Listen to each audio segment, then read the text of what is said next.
How much life insurance coverage do you need?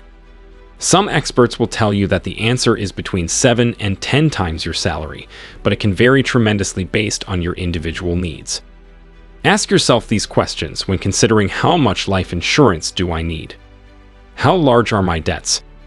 If you have a mortgage, student loans, business loans, or any other debts, a good beginning can be to calculate the total amount of your outstanding debts.